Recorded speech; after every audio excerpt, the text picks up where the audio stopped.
Olódùmarè. Ìrántí tó sọ ìṣípayá láti inú ọ̀rọ̀ Olúwa ni. Ibẹ̀ gan làlàyé Olódùmarè dálé lórí. Kò sẹ́ni tó lè ṣàlàyé Olódùmarè kó bọ́ sí déédéé. Ọlọ́run ní ṣàlàyé ara rẹ̀ lọ́jọ́kọ́jọ́, ní ńlá lọ́ba tó pọ̀ ju gbogbo aráyé lọ. Àìkú ni, àìsá ni, ọba tí ń ṣiṣẹ́ tiẹ̀ nítọ̀sán tòru, ní ńlá lọ́ba tó fọgbọ́n dá ohun gbogbo, ẹni ìṣáájú ẹni ìkẹyìn. Olódùmarè àdìtú ni ó adìmọ́ṣe tún aráyé. Olódùmarè ọ̀lọ́ èyí ni wípé ọ̀dọ̀ olórí alágbára lórí ohun gbogbo ni màá rè, tó tún túmọ̀ sí pé ìrètí ẹni nígbà tí ìrètí bá tán, ipá ẹni nígbà tí ipá bá pin, ó lágbọ̀ràndùn tí kì í gbè sẹ́yìn aṣebi, adájọ́ ńlá tó dùn fọ̀rọ̀ lọ. Ṣé ń papèdá ẹni àbí ń padà pé ẹ̀ àbí mọ́sọ̀lẹ́wù kí mọ́ làálẹ́bọ̀ ní ayé olú àgbárun olórí ogun olùpilẹ̀ṣẹ̀ ní láyéláyé lọ́run lànàlànà létí òkun lékúlékú lọ lárùnlárùn lọ ó èkejì bíi tàkọ́kọ́ olùgbéni olùgbé ààfin ọ̀run olùgbẹ̀bẹ̀ di dáridáre dáridárí dẹnidẹni dàgbàdàgbà dìdedìde dárí ogun dìdedìde tìjàtìjà wúwúrewúre wùwàwùwà wùmíwùmí wùbángíjì wùbá bàbá mi kó dùkẹ́ tí ayé lọ mímímímá máyémáyé mọ̀rùnmọ̀rùn o mònímòní mọ̀lámọ̀lá á àgbàlagbà alágbára alágbàwí alákòóso ajagungun ọṣẹ àṣekànmátì aládé iná aláhàn idà awonitúniṣe ríràgbà padà ríran rẹ̀mírẹ̀mí ríniríni elédùn ọlọ́run aṣọ tí jẹ́ èmi ni ẹni ìpilẹ̀ṣẹ̀ èmi ni tí jẹ́ mọ́ mi èmi ni tí jẹ́ mọ́ mi má ọlọ́run tí jẹ́ èmi ni ẹ̀yin ni mò ń kí kíra mi ẹ̀yin ni adàgbàmọ́kù ẹ̀yin ni ológo jùlọ ẹ̀yin ni ìjìnlẹ̀ lókè ẹ̀yin ni ọlọ́run èsè tí ṣe ni tó bá fẹ́ fọlá ṣe ni ọba tó gbóná jẹjẹ tó le lógun bàbá mi àfọ̀rọ̀ kàngbà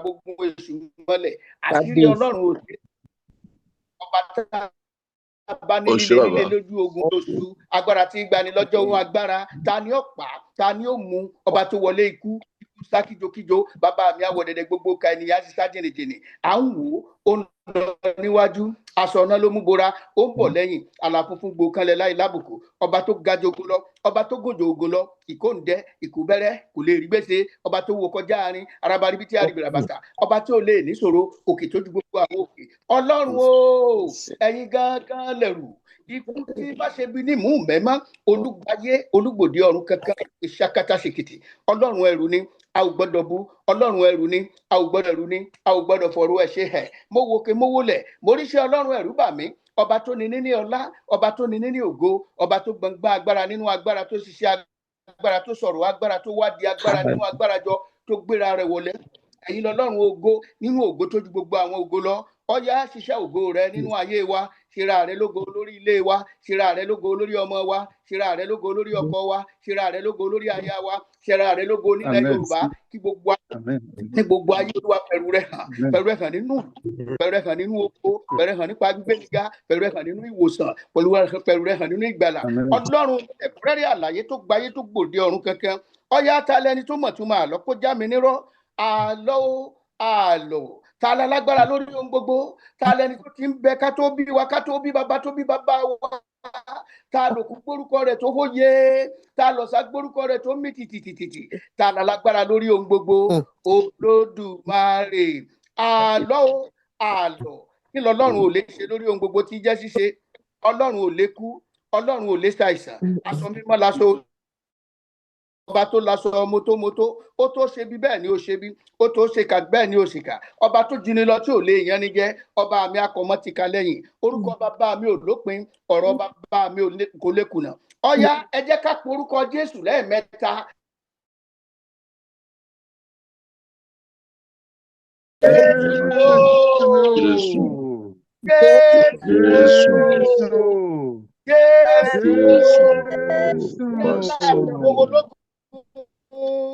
Ọbẹ̀ yamuyamu bàbá mi ọ̀kún dẹ̀dẹ̀ digbidigbi ọlọ́run Aláàfin ọ̀run, ààrẹ ọ̀run àgbà.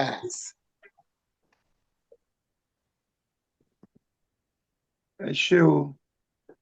Àdúrà wa máa gbà o. Ẹ káàbọ̀ sí ètò àdúrà ìgbékalẹ̀ yìí láti ọ̀dọ̀ ẹ̀mí mímọ́ ló ti jáde wá. Torí èyí, a kọrin pé ẹ̀mí mímọ́ o kú iṣẹ́, olùgbàlà ẹ máa kú iṣẹ́ o, ọlọ́run àgbàlagbà. Ọba adáni máa gbàgbé ẹni. Ẹ kú iṣẹ́. Ẹ ká kọrin ẹlẹ́mìí sí o, bàbá ẹ kú iṣẹ́. Jésù ẹ kú iṣẹ́ o, ọlọ́run àgbàlagbà. Ọba dání máa gbàgbé ẹni. Ẹ kú iṣẹ́. Ẹ bá wa kí bàbá kú iṣẹ́. Bàbá kú iṣẹ́ o. Ẹ bá wa kí bàbá kú iṣẹ́ o. Bàbá kú iṣẹ́ o. Ọlọ́run Oduduwa, Ọlọ́run àgbáyé ẹ kú iṣẹ́. Bàbá kú iṣẹ́ o. So a kí n káàbọ̀ fún ìpàdé àdúrà ọlọ́jọ́ mẹ́ta yìí eléyìí tí Olúwa ti fi sí wa ní ọkàn. Ká sọ gbogbo àwọn èèyàn ọmọ Oduduwa, pàápàá jùlọ àwọn obìnrin àtàtà, àwọn obìnrin tó fẹ́ràn ọkọ, tó fẹ́ràn aya, tó sì fẹ́ràn orílẹ̀-èdè wọn. Wọ́n bá Ọlọ́run pàdé fún ọjọ́ mẹ́ta ní oṣù kẹfà yìí. A lè dé pé oṣù kẹfà náà ti fẹ́ parí wọn mi ṣe pé bá a ṣe ké pe Ọlọ́run pé wí ni tiwa àṣẹ mẹ́rẹ̀ẹ́dọ̀ Ọlọ́run. A fẹ́ dúpẹ́ Ọlọ́run polúwa ṣe pé àdúrà wa ó lọ sọ́dọ̀ Ọlọ́run tààràtà. A ti bẹ̀rẹ̀ sí ní ṣe àdúrà láti gbà tá a bẹ̀rẹ̀ sí ń gbàdúrà náà. Olúwa ní ká gbàdúrà hàn fún Ọlọ́run wa, tọ́ ẹ̀mí Ọlọ́run wà. Èṣù ló ń gbógun ti ọmọ Ọlọ́run. Ọmọ Ọlọ́run wà ní Ọlọ́run gbé ọmọ Ọlọ́run ní ìjà. Ìjà yìí tí à ń jà yìí kì í ṣe ìjà tiwa ni fún tí a fẹ́ tí Olúwa fún àwọn bàbá wa àti ìyá lóore tí wọ́n ti ṣe lóore. Wọ́n fẹ́ fi ibi sán fún wa, kò yẹ kó rí bẹ́ẹ̀. Olúwa ní ká gbógun ti èṣù á sì sá fún wa. Nídìí èyí, a kí n káàbọ̀ sí ìpàdé àdúrà lọ́jọ́ mẹ́ta yìí. Èyí ni ìgbà kínní. A máa ṣe ìkan ní ọjọ́ Monday àti ìkan ní Tuesday ká máa fi kásẹ̀ kúrò nílẹ̀. Nísinsìnyí, bàbá wa Professor Emeritus Banji Akoye ó pè mí lọ́wọ́ nísìnyí. Mo fẹ́ dá wọn lóhùn. So a ní ẹ ká kọrin wípé ẹ̀bà mi gbéga o. Ẹ máa kọrin ẹjọ́ iṣẹ́. Ìyìn bàbá oníṣẹ́ ìyanu ni o. Àwọn márìndì oníṣẹ́ wa. Ẹ̀bà mi gbéga o. Àyìn bàbá oníṣẹ́ ìyanu ni o. Àwọn márìndì oníṣẹ́ wa. Ẹ bá wa yìn bàbá ìyanu ni o. Ìyanu ni o.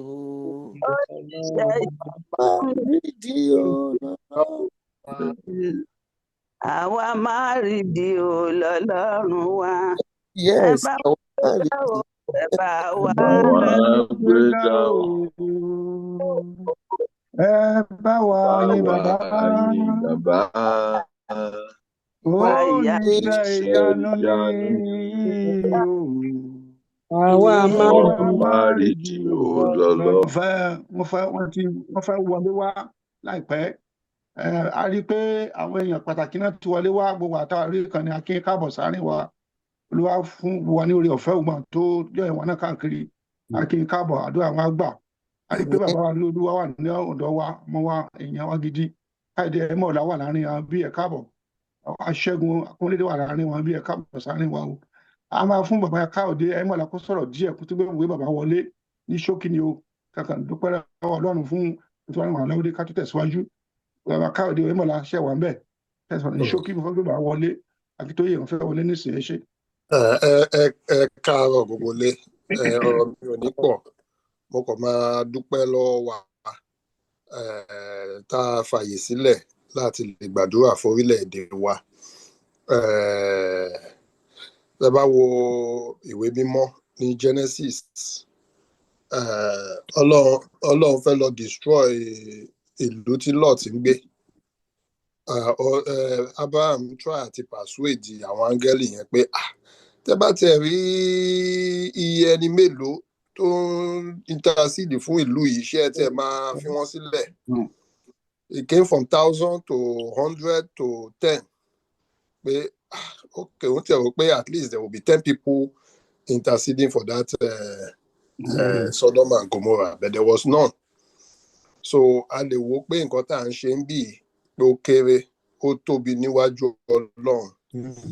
Àwa èèyàn la máa ń ka numbers, but fast forward to the New Testament, Jésù ní where 2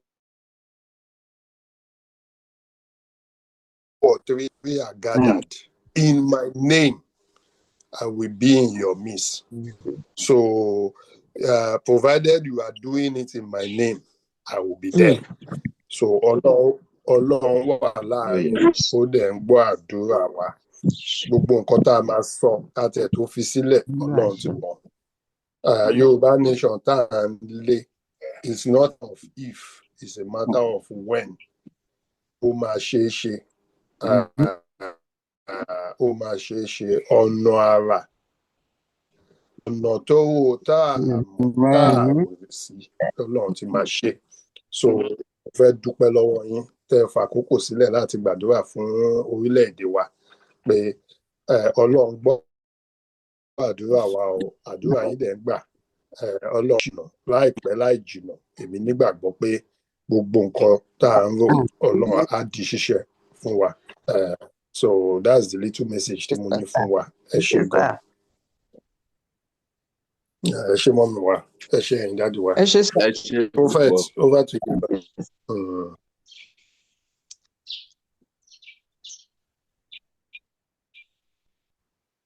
Lábẹ́ ni pé bàbá wọlé, ẹ send link yẹn sí wọn, ẹ bá ti send ẹ̀ sí wọn, wọ́n á lè rí fi wọlé. Ó lákìlẹ̀ kọjá láti ti send ẹ̀ sí wọn látàná. Kan tún send láàárọ̀ yìí.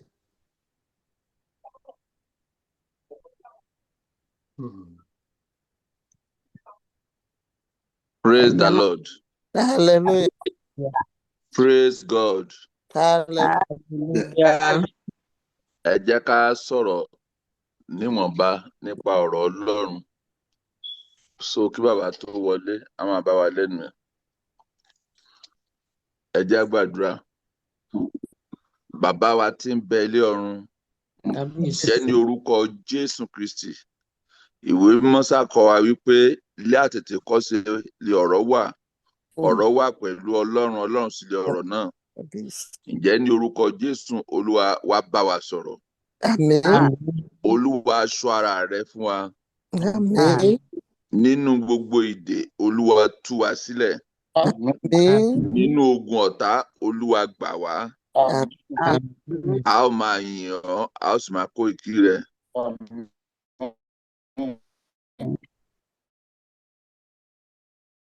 Ní orúkọ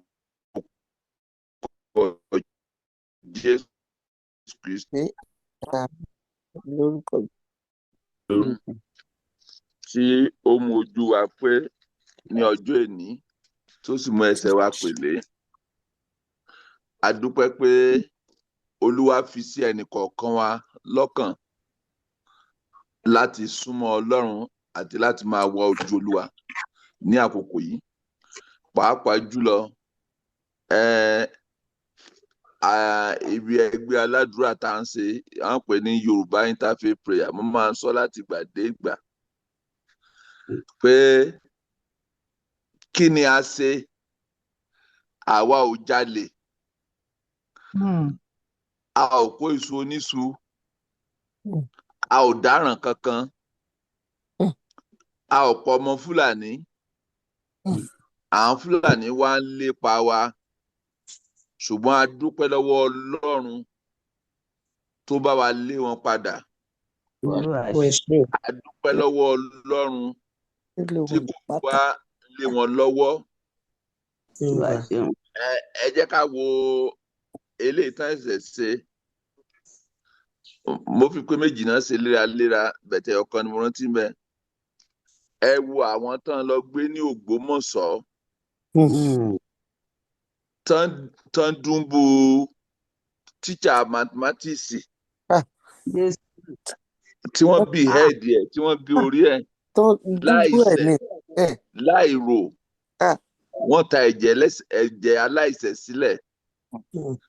Àwọn wọ̀nyí a rí i pé ẹranko pàtàkì ni wọ́n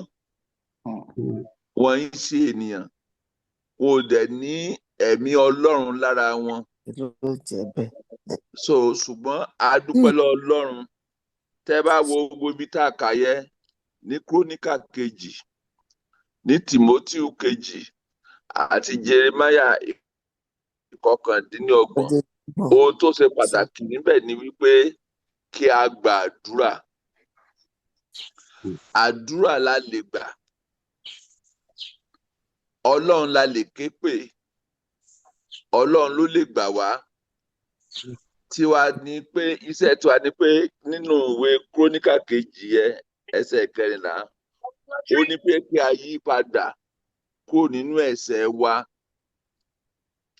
Yálà ẹ̀ṣẹ̀ kékeré là ń dá, yálà ẹ̀ṣẹ̀ ńlá là ń dá, ká yí padà. Mo ti sọ́nà nínú ẹgbẹ́ aládùúrà tá a ti máa ń gbàdúrà yẹn. Ẹ rí i pé kó tó di pé àwọn Fúlàní dé wọ́n ṣe léyìí, a rí àwọn kan tán jẹ́ Yorùbá tí wọ́n jí ènìyàn gbé, tí wọ́n lọ pa ènìyàn bí ẹni tó pa ẹran, tí wọ́n tà á.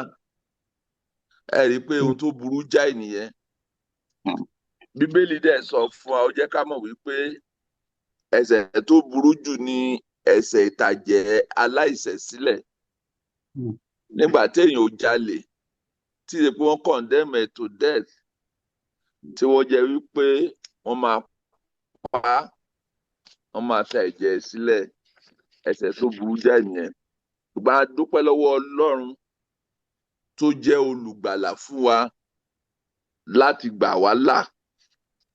Ọlọ́run tí a sì ń ké pè yóò gbà wá là. A dúpẹ́ fún ìtọ́ni àwọn olórí, àwọn bàbá wa tán ní ká gbàdúrà ọjọ́ mẹ́ta, pàápàá jùlọ pé àwọn mọ̀mọ́ wa kán líìdì, àwọn obìnrin kán líìdì àdúrà náà. Torí àwọn ló mọ̀ bí wọ́n ṣe gbé oyún lóṣù 9, lóṣù 10. Àwọn náà mọ̀ bọ́n ṣe ń rọbí, àwọn náà mọ̀ bọ́n ṣe ń gbàjà ọmọ sí. Àwa ọkùnrin ipa tá à ń kó kò tó dàjí tàwọn mọ̀mọ́ wa. A sì dúpẹ́ pé àwọn mọ̀mọ́ wa gba àdúrà yẹ. Èyí ni àwa ń dúpẹ́. Ẹ rí i pé nínú ọ̀sẹ̀ tá a lò kọjá yìí, èní ni ọ̀sẹ̀ tuntun bẹ̀rẹ̀ báyìí. Ẹni tọ́lọ́run ń lò gẹ́gẹ́ bí jagunjagun wa, Ọlọ́run dúró tì í àtòun àti àwọn ọmọ ogun. Wọ́n yìnbọn sí wọn, ìbọn ò lè pa wọ́n, ìbọn ò lè wọlé sí wọn lára. Ẹ rí i pé tiwa tó ọpẹ́, ó ju ọpẹ́ lọ. Nípa takuntakun bọ́n ṣe ń lọ sínú igbó, a rí i pé àwọn ọ̀daràn wọ̀nyí, àwọn Fúlàní àtàwọn kidnapper, wọ́n ń sá. Bọ́n dẹ̀ ṣe ń sá, a tún dúpẹ́ lọ́wọ́ Ọlọ́run tó jẹ́ pé àwọn sójà Nàìjíríà, àwọn náà ń kojú wọn láti lé wọn sá àti láti pa wọ́n rẹ́ pàápàá. A dúpẹ́ lọ́wọ́ Ọlọ́run. Ohun tí a fẹ́ ká mọ̀ ni wípé ẹ jẹ́ ká tẹ̀síwájú nínú àdúrà, nítorí pé Olúwa tí à ń ké pè yóò sì gbà wá. Kejìlélẹ́kẹ̀ láìka pé ní bí àwọn èèyàn mi tí à ń pe orúkọ mi mọ́ bá rẹ ara wọn sílẹ̀, tí wọ́n bá sì gbàdúrà, tí wọ́n bá sì wọ ojú mi, tí wọ́n bá sì yí padà kúrò ní ọ̀nà búburú wọn, èmi ó sì dárí ẹ̀ṣẹ̀ wọn jì, èmi ó sì wo ilẹ̀ wọn sàn. So mo gbà á ládùúrà pé ní orúkọ Jésù, Olúwa yóò dárí ẹ̀ṣẹ̀ wa jì wá, Olúwa yóò sì wo ilẹ̀ wa sàn.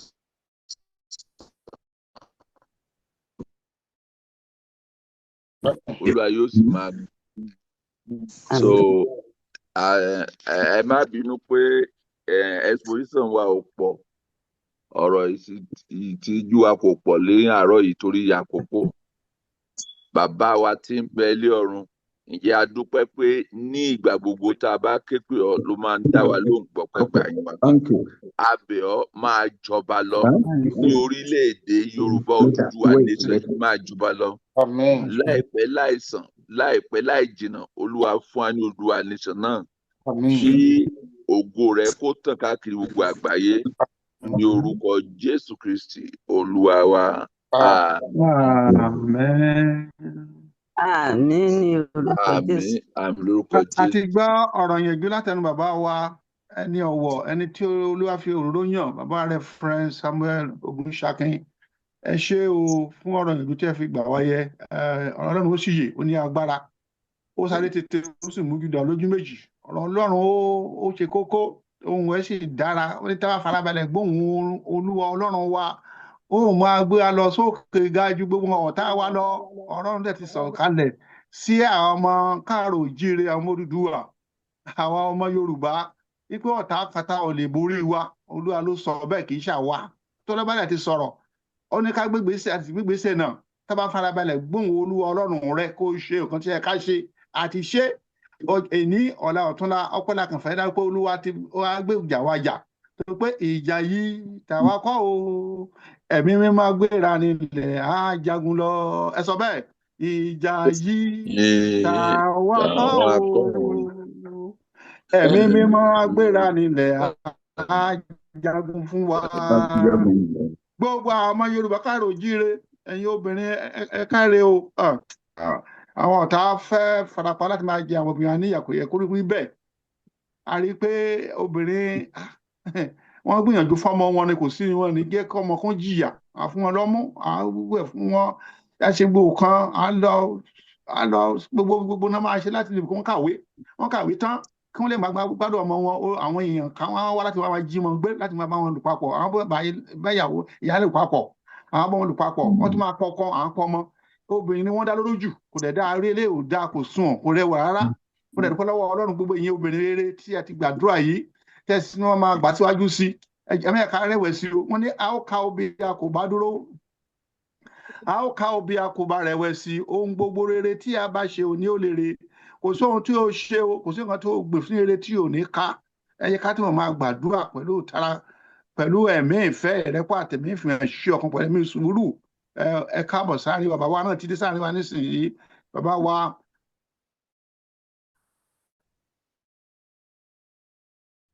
Prọfẹsọ àwọn Ọlọ́run kọ sí wa lórí ìkànnì Interfaith àti Yorùbá Nation Group Prayer ní Amẹ́ríkà. Pé báyìí l'Olúwa wí pé káwọn obìnrin kan gbọ́n àdúrà sókè fún oṣù June, ọjọ́ 3 péré nínú oṣù kan fi gbàdúrà tọ̀hún tààràtàrà. A sì rí pé àwọn èèyàn gbà á. Àwa náà bẹ̀rẹ̀ sí ń gbà lórí ìkànnì wa náà títí ọjọ́ ìní. Àwa ní ọjọ́ 3 tó kù yìí o, ká tún fi dúpẹ́ lọ́wọ́ Ọlọ́run pé Olúwa á dá sí ọ̀rọ̀ wa, kò ní fi wá sílẹ̀. Dúpẹ́ lọ́wọ́ Ọlọ́run náà, gbogbo àwọn bàbá wa pátápátá tí wọ́n bá ti ń lò ká tó wá sílẹ̀ àlàyé. Ọlọ́run ṣeun o, àjúbà wọn, ẹ̀yin ni ẹ̀mí àwọn olóògbé. Àjúbà pé Olúwa wọn gba èṣù láàyè láti gbé kan gba dúkìá lọ́wọ́ wa. Àkókò tiwa lélẹ̀ kò yẹ kán nǹkan gánagánà wa kòkòrò bàjẹ́. Wọ́n ti gbé lé wa lọ́wọ́, èṣù oníjà wà mọ́ wa lọ́wọ́, ilẹ̀ wa àti gbogbo kan ní wa. Bàbá wa tó jẹ́ olórí wa lákòókò yìí, Ìyè Jagaban Bọ́lá Ahmed, adúpẹ́ lọ́wọ́ Ọlọ́run fún Olúwa bó ṣe ń lò. Gbogbo àwọn yòókù náà káàkiri Nàìjíríà bí wọ́n ṣe ń lò wọ́n. Àkókò kọ́lá máa dárúkọ àwọn èèyàn. Adúpẹ́ lórí àwọn olórí wa pápá pọ̀pọ̀lọpọ̀ tó lò wọ́n ń lò, àtọkùnrin àtobìnrin, àwọn oníṣẹ̀ṣe, àwọn Christian àti Muslim. Kò sẹ́ni tó lò wá olò. Ẹ̀jẹ̀ kan láàánú àlejò méjì o, ẹ̀jẹ̀ kan ṣó ní. Ẹ̀ẹ̀kan lẹ́ẹ̀ni wá sáyé, tó bá ti wá sáyé ọ láti ṣe dáadáa, Olúwa fún ẹ̀fọ́ láti ṣe dáadáa o. Akọ́jú oríṣiríṣi láti pè bàbá wa kán lè bá a sọ̀rọ̀ yànjú. A lọ dúró fún gbogbo àwọn tó ti kú nípa ìjàngbara nígbà tí wọ́n ti dá orílẹ̀-èdè wa sílẹ̀, tí wọ́n ti kú nípa ìjà agbára tí wọ́n ti kú ní lórí òtítọ́ olóòtítọ́ ẹ̀mí ni ẹ̀mí olóògbé ká dúró ṣẹ́jú kan fún wọn nísinsìnyí ká júbà àwọn ọyá o tí wọ́n ti jù wá lọ àtọmọdé àti gbàlagbà àwọn tó ń ṣe ìparun ẹgbẹ́ mẹ́ta yìí ẹgbẹ́ tó wà nípò oyún tó wà nípò oyún tí ẹ kán bọ̀wọ̀ fún wọn bọ̀wọ̀ fún o wọ́n bọ̀wọ̀ fún olóyún ni àwọn arábí wọn bọ̀ fún olóyún kò yẹ ká fa ìgbà mọ́ ó ní ká gbógun tí èṣù á sá fún wa ẹ ká bọ̀wọ̀ fún àwọn tó ti lọ àwọn tó ṣe ẹ̀kú nísìnyí àwọn tó ti kú pápá ìyàwó wa náà sùn ní olúwa Rachel kúrúkú ẹ̀ náà Fáṣákin òun náà sùn ní olúwa ó sùn ní ìgbàgbà náà ni àwọn tó kú wọ́n ti pọ̀ jù so ká dìde fún ìṣẹ́jú kan fún wọn.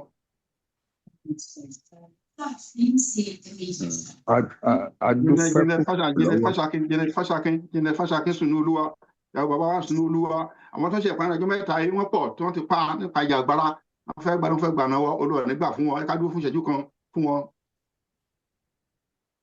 A dúpẹ́ púpọ̀ lọ́wọ́ Ọlọ́run tó dá wa ní kọ̀ọ̀kan tó dẹ̀ dá Yorùbá nation wa láti bẹ̀rẹ̀ ayé wa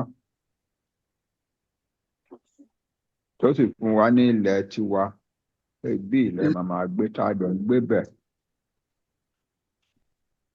tá a dẹ̀ ń ṣe dáadáa níbẹ̀ for more than 8,000 years. That in creating civilization there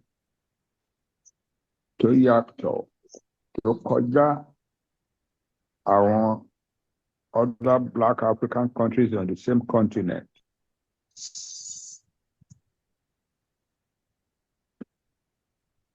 Tó sì fún wa ní ìmọ̀ràn àti làákàyè láti kóra wa pọ̀ láti máa ṣe ètò ìlú wa dáadáa. A dúpẹ́ púpọ̀ lọ́wọ́ Ọlọ́run tó dá wa. A dúpẹ́ púpọ̀ fún gbogbo nǹkan tí a ti ṣe lórí ilẹ̀ wa. Nígbà táwọn yòókù tí ò yé wọn ọ̀rọ̀ education bó ṣe yé wa. Ọlọ́run jẹ́ kó yé wa ó yé wa á tètè gbà á pẹ̀lú ìfẹ́.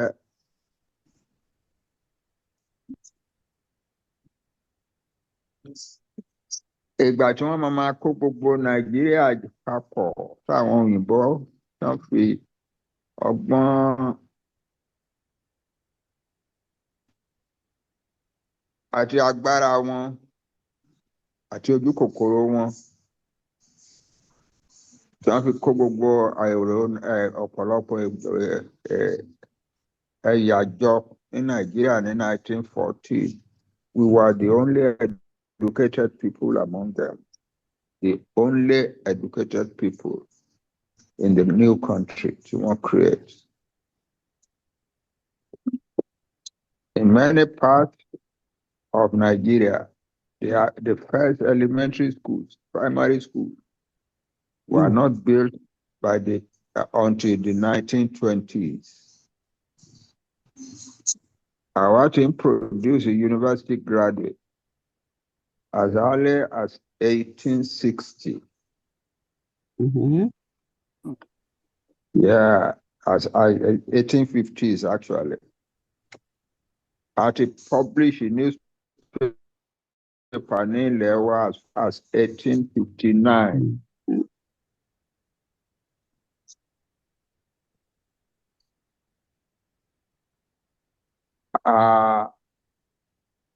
Ọ̀pọ̀lọpọ̀ nínú àwọn ẹ̀yà mìíràn tí àwọn òyìnbó wá fojú kòkòrò kó jọ mọ́ wa pẹ̀lú agídí. Wọ́n bẹ̀rẹ̀ sí lọ sílé ìwé until 1920 something. Kò sí any other people ní gbogbo ilẹ̀ Yorùbá ní gbogbo ilẹ̀ Nàìjíríà tí wọ́n kó jọ pẹ̀lú agídí yẹn. Kò sí any other people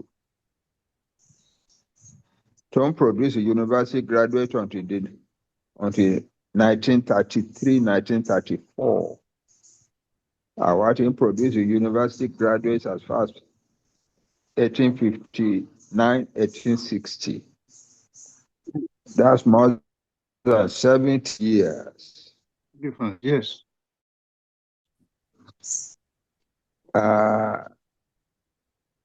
But àwọn òyìnbó wọ́n wá bẹ̀rù wa, wọ́n ò fẹ́ràn wa, wọ́n bẹ̀rù wa pé àwọn wọ̀nyí tó mọ̀wé tán gbọ́n yìí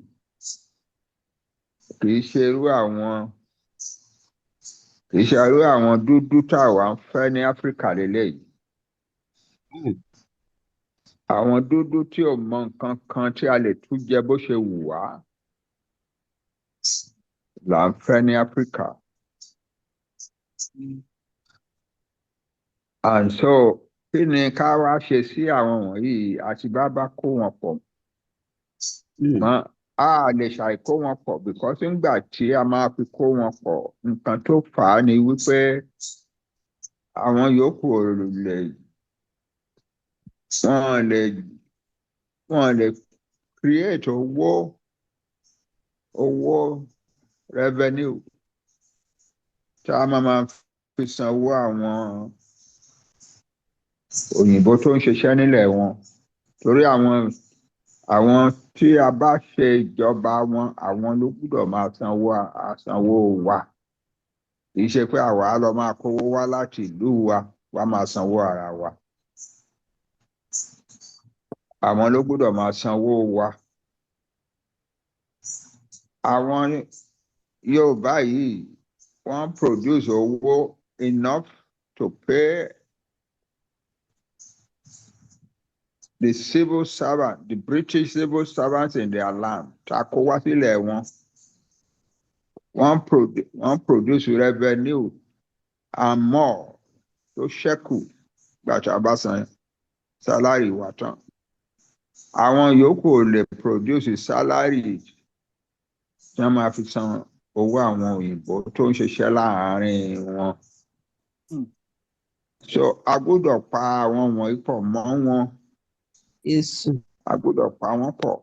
A gbọ́dọ̀ pa àwọn Yorùbá yìí mọ́ wọn ká bàa lè mú owó wọn máa sanwó gbogbo ẹ̀. Gbogbo àwọn èèyàn wa káàkiri nílẹ̀ Nàìjíríà. So a lè ṣàìkó wọn pọ̀ máwọn yòókù.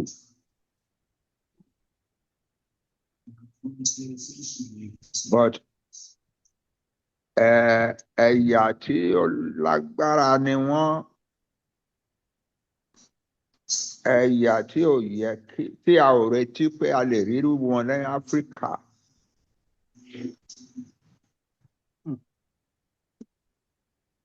So kí la máa ṣe fún wọn? A máa suppress wọn náà ni.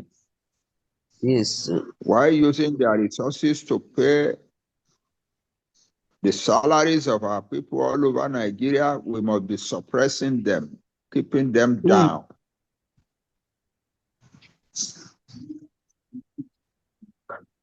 Ibi tí wàhálà wa ti bẹ̀rẹ̀ nìyẹn. Àwọn wo gan-an ló mọ̀yàn tẹ̀ mọ́lẹ̀ ló mọ̀yàn suppress? Àwọn Fúlàní wọ́n ti ń suppress àwọn Haúsá ká tó dé. Àwọn náà la máa lò. So àwọn Haúsá, they are the friendly people. Àwọn ńlá wa máa pè ní friendly people. Àwọn Yorùbá, àwọn tí a gbọ́dọ̀ máa bẹ̀rù wọn ká máa yẹra fún ni wọ́n.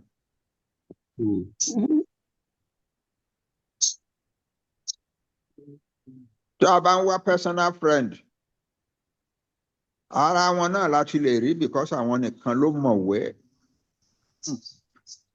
But tó bá di wípé a kóra jọ sínú ìyẹ̀wù à ń plan policy bá ṣe máa sọ̀rọ̀ Nàìjíríà a gbọ́dọ̀ máa make sure pé ọ̀rọ̀ Yorùbá ò wáyé ń bẹ̀. Yes.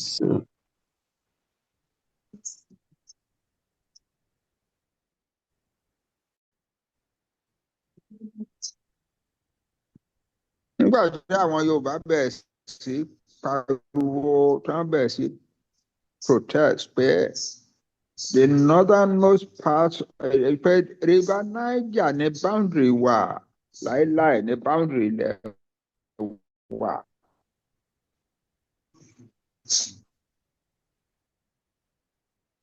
Province Ìlọrin province tó wá jẹ́ Kwara àti Kogi lẹ́nì tí wọ́n bẹ̀rẹ̀ sí protest. Our declare their protest to be illegal insurrection. Abẹ̀ sí kó wọn sẹ́wọ̀n. Abẹ̀ sí kó wọn sẹ́wọ̀n ọ̀pọ̀lọpọ̀ èèyàn wá sá kúrò ní area Kaba province, Ìlọrin province, wá sí south, wá sí area Òṣogbo, Ògbómọ̀ṣọ́, Ìbàdàn, Èkó. Ọ̀pọ̀lọpọ̀ nínú wọn ló wá dá business sílẹ̀ l'Ékòó.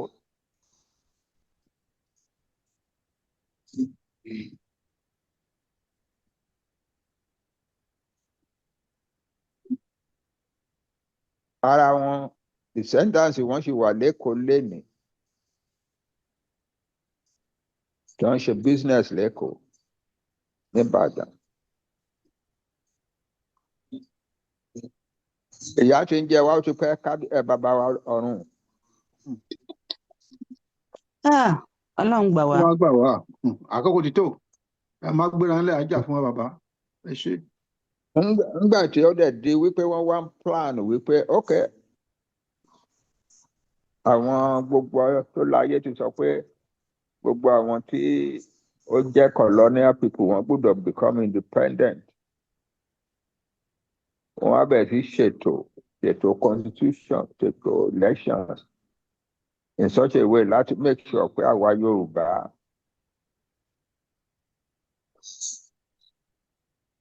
àwa la gbọ́n jù, àwa la lè ṣe dáadáa jù. Àwọn mọ̀ yẹn ṣùgbọ́n àwọn ò ní jẹ́ ká ṣe.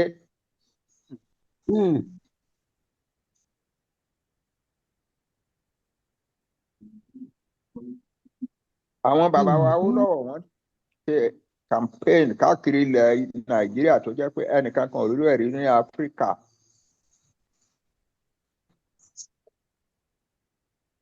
But àwọn òyìnbó lọ rí election ní north rẹpẹtẹ tó borí wọn lọ. Nígbà tí wọ́n dẹ̀ ṣe election tán kò sí party kankan tó ní enough majority láti ṣèjọba Nàìjíríà tí a máa gbé wọnú independence. Ọ̀pọ̀lọpọ̀ èèyàn wá ń pariwo wípé ẹ jẹ́ kí gbogbo party wà bẹ́ẹ̀. Action Group ní party tàwọn Yorùbá, NPN ní party tàwọn North, NCNC ní party tàwọn East. Ẹ kúkú kó wọn jọ papọ̀ sínú ìjọba náà kó jẹ́ a government of national unity. Àwọn òyìnbó ní rárá o. Àwọn Yorùbá yóò gbọ́dọ̀ take part in the government sẹ́.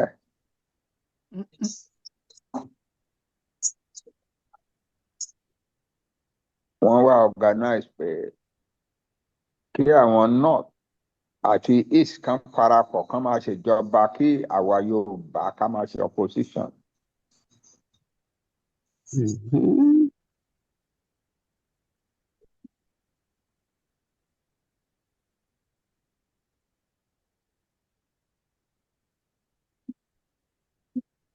Nígbà tá a dẹ̀ ń ṣe opposition yẹn, we were a very highly educated opposition. Àwọn wá bẹ̀rù wípé a ti kúrò lẹ́yìn Nàìjíríà ṣùgbọ́n interest wa ṣì wà ń bẹ̀. Election mìíràn máa wáyé. Ṣé àwọn North wọ̀nyí àti East ṣé wọ́n máa lè keep àwọn Yorùbá yìí down? Ṣé àwọn Yorùbá ò ní gbà á lọ́wọ́ wọn? Therefore, the thing to do kan tó yẹ ká ṣe ni pé ká da Western region wọn rú. Kan má rojú ráyè. Jésù.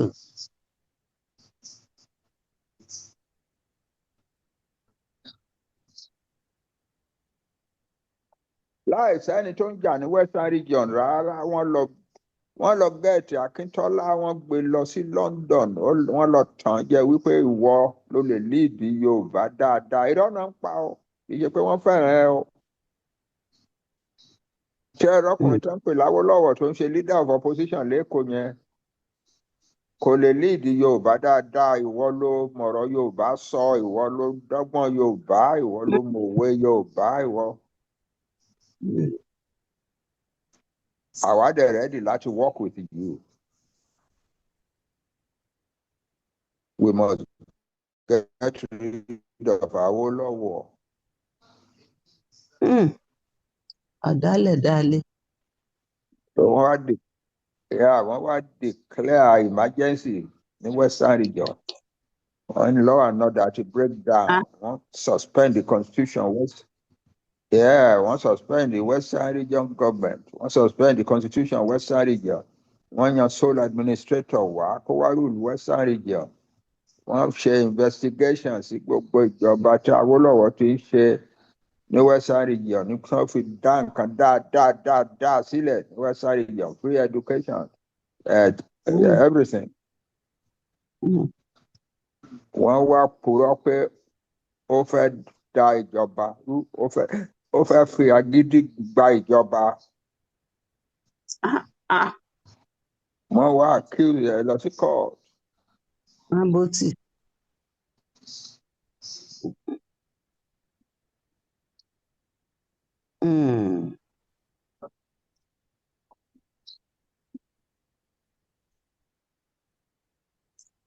Ó gba lọ́ọ̀yà kó wá defend òun.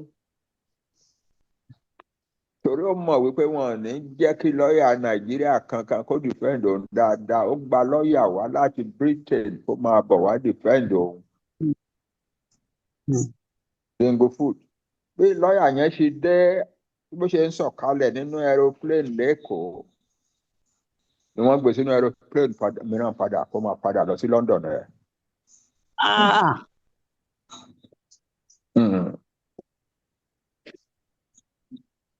Oh yeah.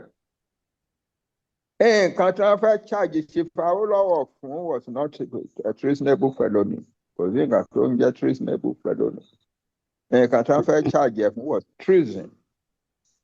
Ẹni tí wọ́n bá find guilty of treason anywhere in the world, wọ́n máa ń pa ni. Wọ́n fẹ́ pa Chief Awólọ́wọ̀ ni. We accuse him of treason, that he wanted to use power to overthrow the government of Nigeria. Is guilty of treason, therefore he must be executed.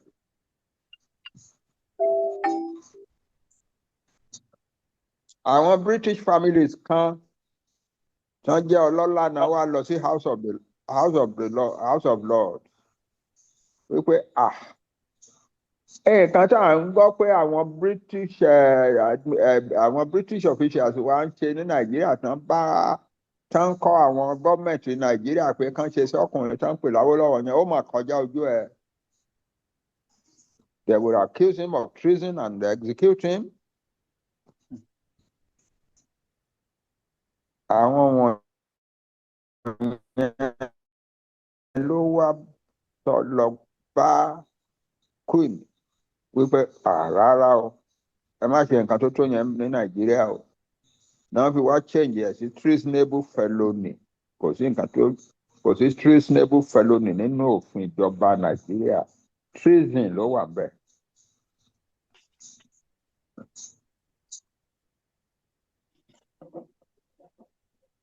Wọn ò wá jẹ́ kó lè defend ara ẹ̀. Ó wá dẹni tó ń lead the defense ara ẹ̀ by himself alone.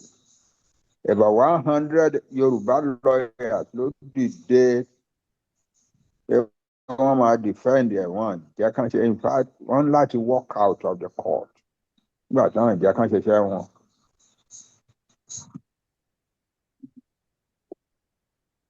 Wọ́n dà wọ́n find them guilty.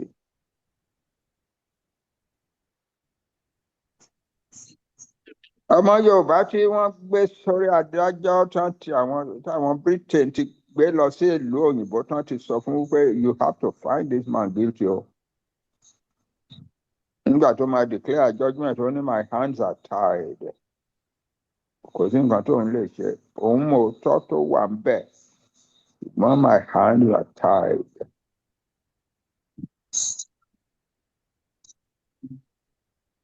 wọ́n á ní káwọ́ lọ́wọ́ máa lọ sẹ́wọ̀n for 10 years. ojú wa ti ń rí ní Nàìjíríà láti bẹ̀rẹ̀ ni. wọ́n fẹ́ pa wá mọ́lẹ̀ pátápátá. Olúwa mi gbà fún wọn Jésù. Ọlọ́run wà lórí ìtẹ́ kò ní gbà fún wọn. Ọlọ́run wa bàbá yes Ọlọ́run wa tó dá wa tó ṣe wá pé ká yàtọ̀ ká ga ju àwọn yòókù àwa fúnra wa kọ́ la ṣe Ọlọ́run wa ló ṣe torí bẹ́ẹ̀ náà ṣe wá ń treat wa bọ́n ṣe ń treat wa ní Nàìjíríà torí pé a ga ju àwọn yòókù lọ.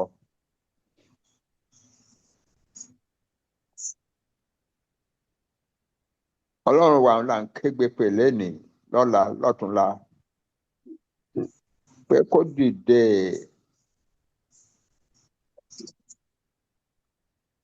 kó nawọ́ agbára ẹ̀ síta bó ṣe nà síta nígbà táwọn ọmọ Ísírẹ́lì ní Egypt.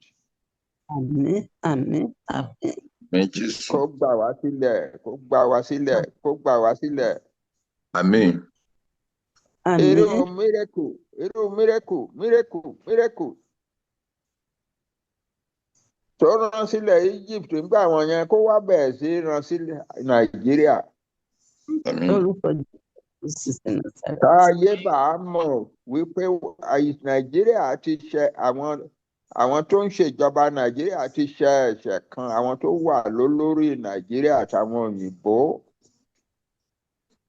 wọ́n ti ṣe ẹ̀ṣẹ̀ kan àwọn tó kó Nàìjíríà jọ àwọn tó ń kó tó máa bá wọn ṣe. Wọ́n ti ṣe ẹ̀ṣẹ̀ kan Ọlọ́run sì ń fìyà jẹ Nàìjíríà torí bẹ́ẹ̀ bọ́lọ́run ṣe ń fìyà jẹ Egypt nígbà wọn yẹn.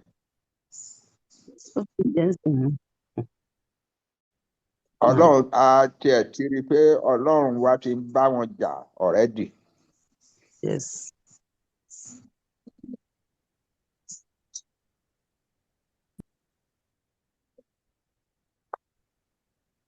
Nígbà tó pẹ́ tí gbogbo wàhálà wọn yẹn pọ̀ Fẹ́rò ní ok Moses lọ kó àwọn èèyàn kẹ́ máa lọ.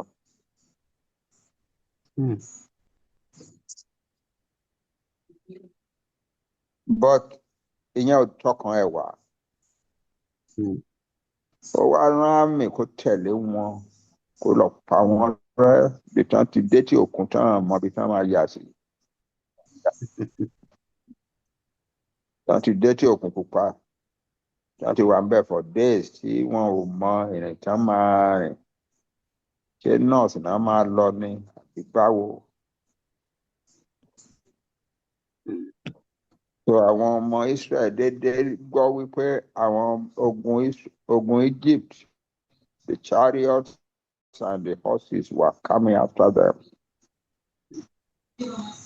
The ultimate destruction was coming.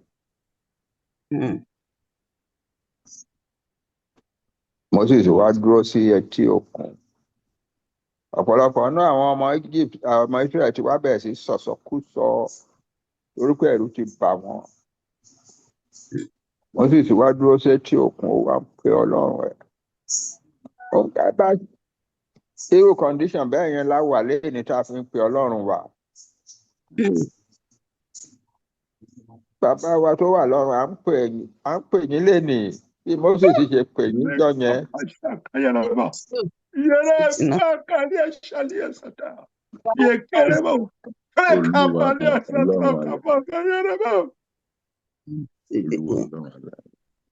Bí Moses ṣe ń pè yín jọ yẹn tẹ́ gbà lóhùn. Moses dá Moses ní tí ó kú pa. Dáhùn kó bá kó ìlú Nàìjíríà. Ogun ti pọ̀ ju, ìyà ti pọ̀ ju. Wọ́n fi àwọn obìnrin jìyà, wọ́n fi jìyà. Aṣèrè mú wọn, aṣèrè mú wọn, wọ́n fi sọ, wọ́n fi sọ̀rọ̀ ká ṣe ìwádìí ọ̀. Ẹgbà wá, ẹgbà wá, ẹgbà wá, ẹgbà wá, ẹgbà wá. Alábàṣà. Àkókò yìí. Bàbá wa wá dá wa lóhùn. Ẹ dá Moses lóhùn níjọ́ yẹn náà. Bẹ́ẹ̀ ṣe dá lóhùn níjọ́ yẹn, ẹ wá dá wa náà lóhùn lénìí. Àmín.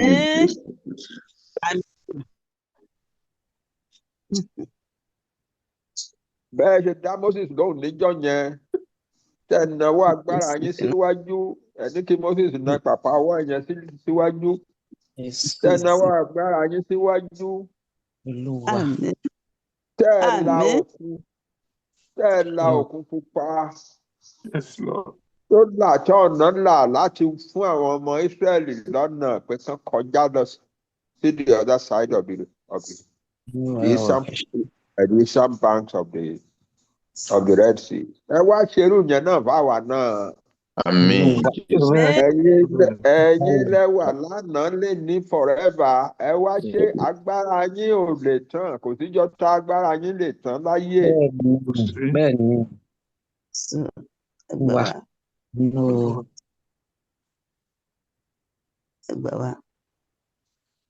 Ẹ wá lànà fún wa. Àmín Jésù. Àdúró àwà létí òkun pupa ti wà báyìí. Àmọ́ bá a ṣe máa kọjá. Bí Moses àtàwọn yẹn ò ṣe mọ bá ṣe máa kọjá níjọ́ yẹn. Ẹ wá lànà fún wa ká kọjá lọ sí the other side. Ká ní country tara wa. Ká yapa kúrò ní Nàìjíríà. Pẹ̀lú peacefully. Ká ní country wa ká wá jókòó. Ká wà unity. Kí country wa ní stability. Ká wá organize bá a ṣe máa rule country wa bẹ́ẹ̀ ṣe kọ́ wa bá a ṣe ń mọ̀ ṣe láti bẹ̀rẹ̀ ayé wa. Kó wá di pé ọ̀pọ̀lọpọ̀ àwọn èèyàn lórílẹ̀‐èdè ayé wa ń sọ pé àwọn wo ló ń jẹ́ Yorùbá yìí, kí ló dé tá a gbọ́ nípa wọn tẹ́lẹ̀ rí.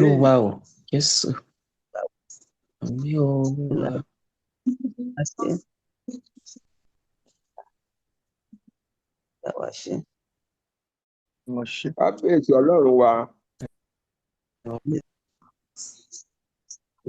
Nothing is beyond your power.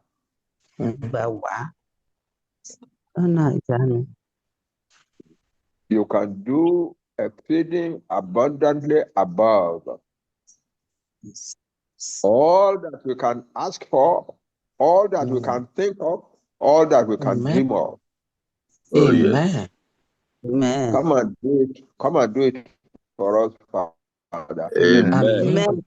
Glorify your great name in the life of the Yoruba people. Amen. Jẹ́ kí àwọn ọmọ wa àti ọmọ wa forever kan lè máa yìnyín pé bàbá wa kan lè máa yìnyín pé Ọlọ́run ló bá wa ṣe, àwa ò lágbára. Oh, yes. Báwọn ọmọ Ísírẹ́lì ṣe lágbára jọ yẹn tí wọ́n lè ṣe, ẹ wá bá wa ṣe ti wá bẹ́ẹ̀.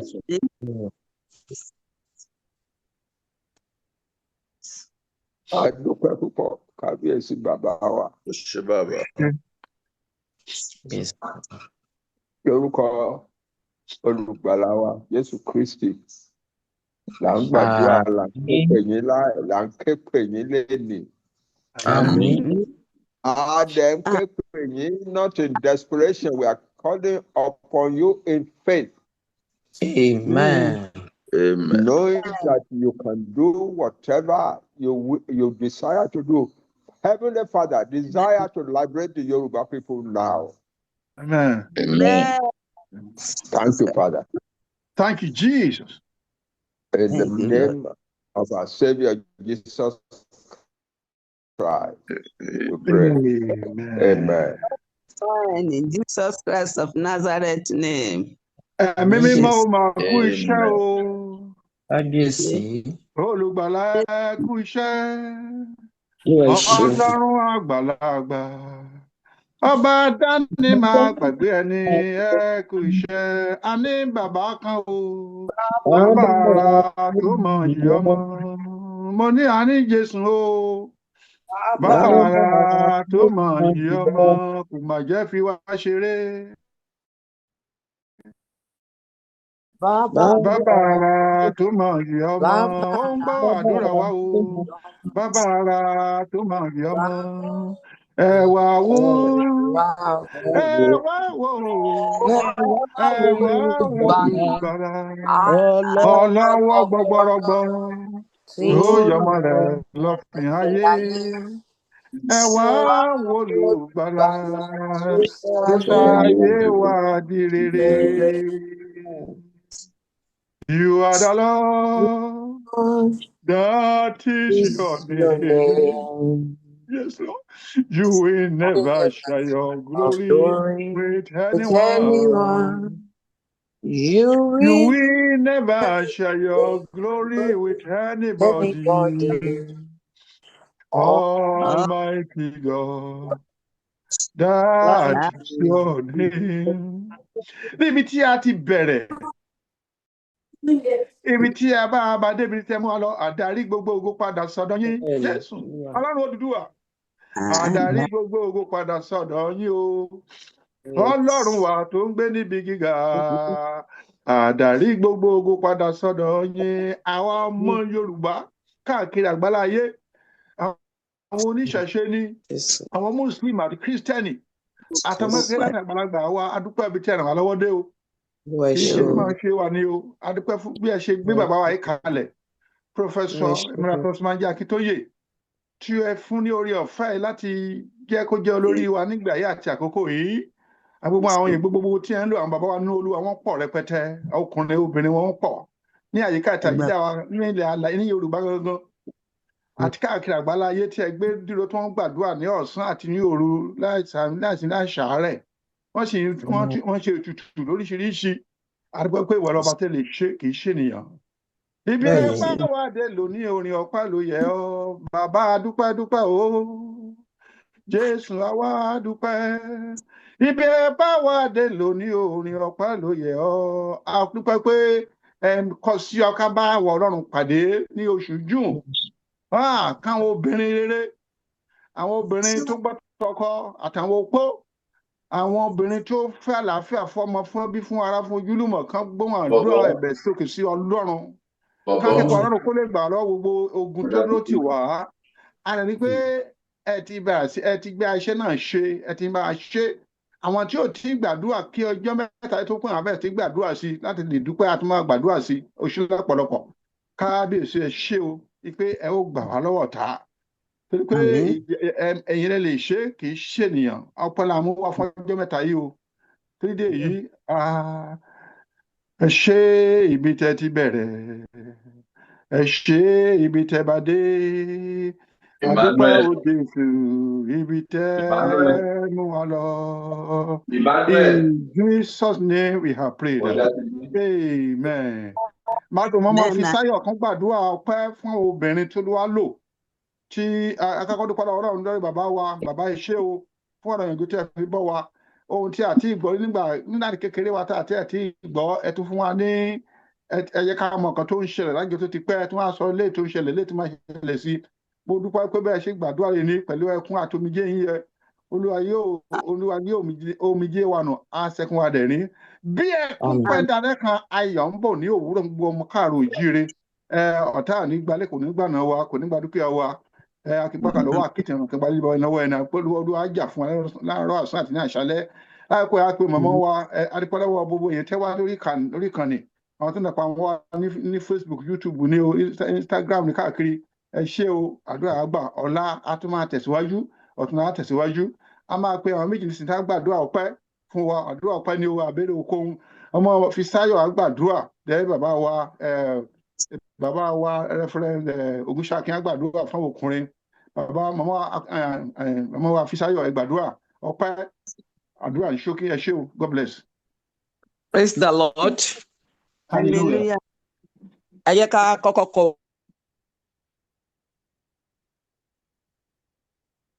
gbọ́ o. Àgbọ̀ yín o. Gbọ́ yín wọ́n fi sáyọ̀. That network.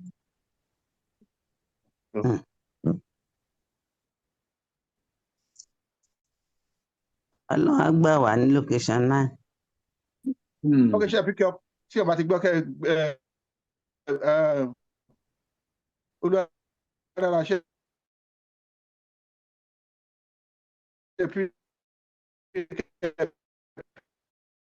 pick up mọ̀ tí wà á ti yàn. Gbogbo padà sọ́dọ̀ yín. A fi gbogbo padà sọ́dọ̀ yín o. Ọlọ́run wá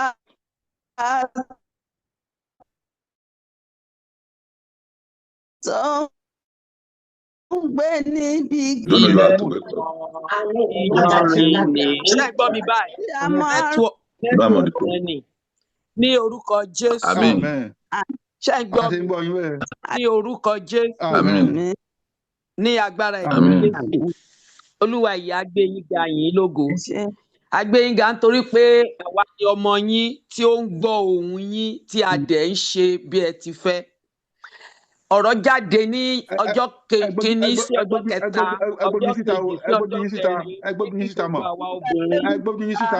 Ẹgbógun yín bá síta. gbàdúrà. Ẹgbógun yín síta. Ok. Ẹgbógun Kí yín síta. gbogbo àwa obìnrin kí a gba àdúrà. A gbọ́ ohùn yín, a dúró nínú ààwẹ̀ àti àdúrà, a gba àdúrà náà. A dúpẹ́ wípé ẹ dáhùn àdúrà Ó ṣé wa. bàbá. A dúpẹ́ wípé obìnrin rere tí ẹ dá wa láti gbọ́ ọ̀rọ̀ yín, láti ṣe ọ̀rọ̀ yín, a ṣe bí ẹ ti fẹ́ ká ṣe. A dẹ̀ ti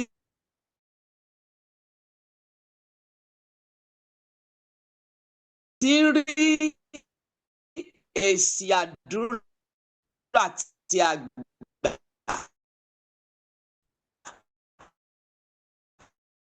A ti ń rí national park, a rí oríṣiríṣi nǹkan tí wọ́n ṣe níbẹ̀. A dúpẹ́ wípé ẹ sọ ara wọn di irin tó jẹ́ pé àwọn ọ̀tá wọn yan ìbọn lù wọ́n, ìbọn yẹn ò lè wọlé. A gbé yín ga nítorí pé iṣẹ́ ọwọ́ yín ni ẹ gbọ́ pé kẹ́ ẹ gba ẹ̀yìn wa. Amen. A dúpẹ́ lórí bàbá wa, a gbàdúrà fún bàbá wa Akíntóyè. Nínú àdúrà ọjọ́ mẹ́ta náà, ẹ gbọ́ àdúrà wa lórí wọn. Ẹ mú wọn padà wá sí orílẹ̀-èdè Nàìjíríà láyọ̀ àti àlàáfíà. Ẹ jẹ́ kó gbé sájò. Olúwa gbọ́ pé kẹ́ ẹ gba ẹ̀yìn wa. A gbàdúrà fún orí kọ̀ọ̀kan àwọn bàbá wa tí wọ́n ṣáájú nínú agitation yìí. Àwọn jagunjagun tí wọ́n wà nínú igbó. Gbogbo àwọn ènìyàn tí wọ́n ní ọkàn wípé Yorùbá gbọ́dọ̀ jáde ní oko ẹrú. A fi wọ́n lé Olúwa lọ́wọ́. A dẹ̀ rí iṣẹ́ ribiribi tí ẹ ń ṣe fún àwọn ọ̀tá wa ní orílẹ̀-èdè Yorùbá. Àwọn Fúlàní ni àwọn tó ń gba ìbọ̀dè fún wa láàrin àwọn ọmọ Yorùbá fúnra wa pàápàá. Àwọn Ìgbò ni, àwọn Haúsá ni, àwọn politicians ni, àwọn tí wọ́n fẹ́ ká remain ní oko ẹrú.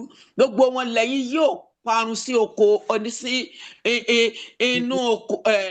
inú omi bí ẹ ṣe pa àwọn ọmọ Íjíbítì rẹ̀, bẹ́ẹ̀ náà ló máa rí lórúkọ Jésù. Gbogbo àwọn tí wọ́n fojú fẹ́ ni, tí wọn ò fọkàn fẹ́ ni, tí wọ́n máa ní kí CSI wọ ọgbó lọ, tán tún máa ní kí kọ́fíù kí ó wà. Gbogbo wọn lẹ máa dójú tì lórúkọ Jésù. Gbogbo wọn lọ máa sọ pé Ọlọ́run táwọn ọmọ Yorùbá ń gbàdúrà sí yìí, Ọlọ́run tó ń gbọ́ àdúrà ni. Bẹ́ẹ̀ ni kó jẹ́ lórúkọ Jésù.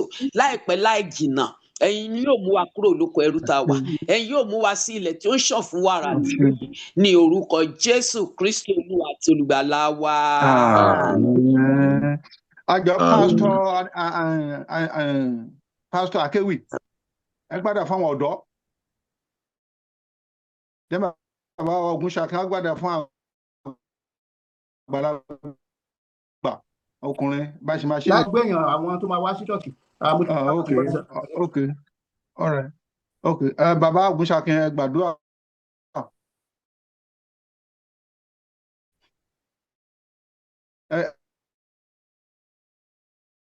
Ẹ pa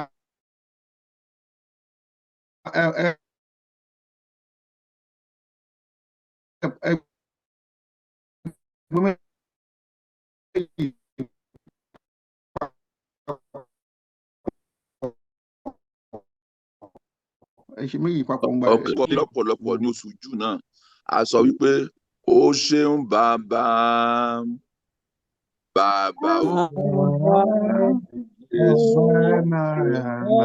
Ọlọ́run wa ó ṣeun bàbá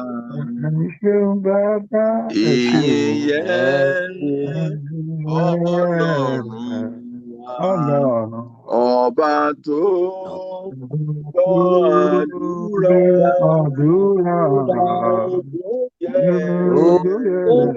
Ọlọ́run